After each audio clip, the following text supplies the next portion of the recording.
Mr. President, I want to thank my colleague, Senator Warren, for beginning this debate, and we will move to a consent shortly. And I want to thank her for working together with me on this most important issue. Mr. President, at this moment, there are millions of women who face an uncertain future after the repeal of Roe versus Wade. Millions of women who no longer have the right to make their own decisions about their own bodies. It's a heart-wrenching choice. No doubt one of the hardest decisions anyone will ever have to make. But in the midst of this, in this post-Roe landscape we find ourselves in, there are organizations, as has been discussed here, known as crisis pregnancy centers, who are preying on the fears of women, exacerbating the problems caused by the Dobbs decision. Make no mistake, crisis pregnancy centers are anti-abortion organizations who cloak themselves in benign language about, quote, providing answers and, quote, offering advice. But they have an agenda, namely to steer women away from abortion to a combination of guilt, concealment, harassment, and downright lies. Crisis pregnancy centers in my state of New Jersey pretend that they are there to educate, support, and empower women facing unplanned pregnancies. And yet at the bottom of their websites, in very small print, you'll find a disclaimer that lays it all bare. Crisis pregnancy centers do not offer or refer for pregnancy terminations or birth control.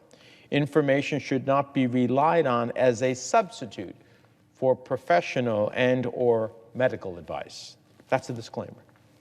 You can hardly read it, but it's there. This is pulled straight from the webpage of one center in my state.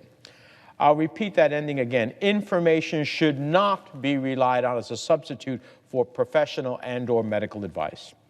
Ironically, this is the only objective and accurate piece of information you'll find on the site and others like it.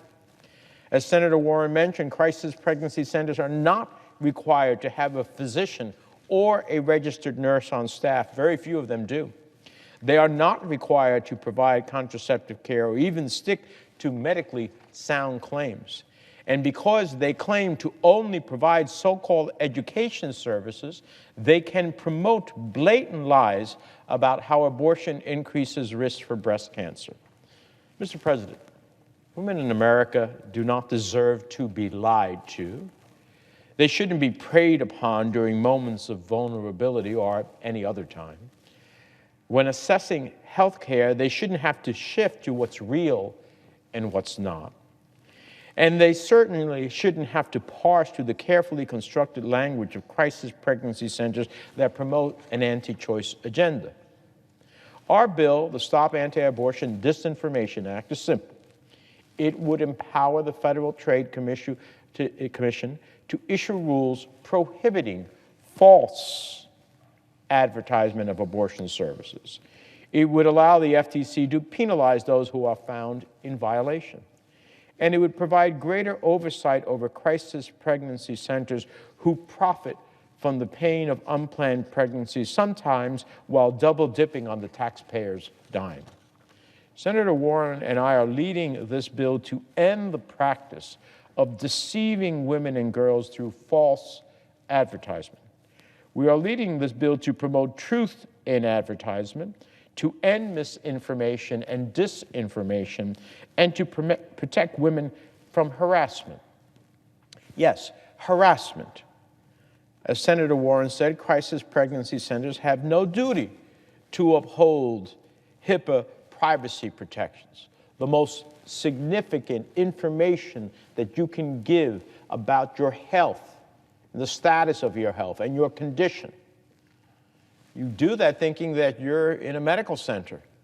And now you've given all this information that has enormous consequences to it if it's misused to these deceptive entities.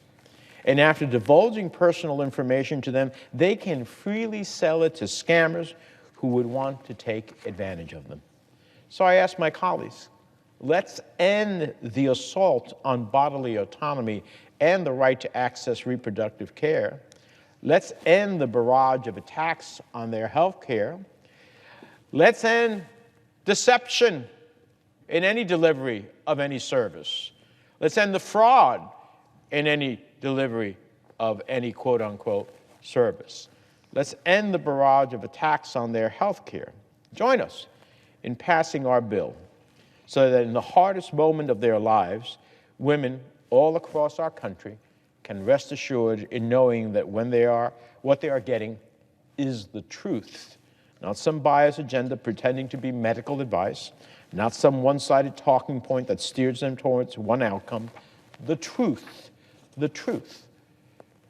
Pregnant women in America deserve the truth, and that's what this bill does. To oppose our unanimous consent request is to promote deception, is to promote fraud. I don't think anybody really wants to do that. And with that, I yield the floor to the senator to make the consent request. Yeah, you make the request. Okay.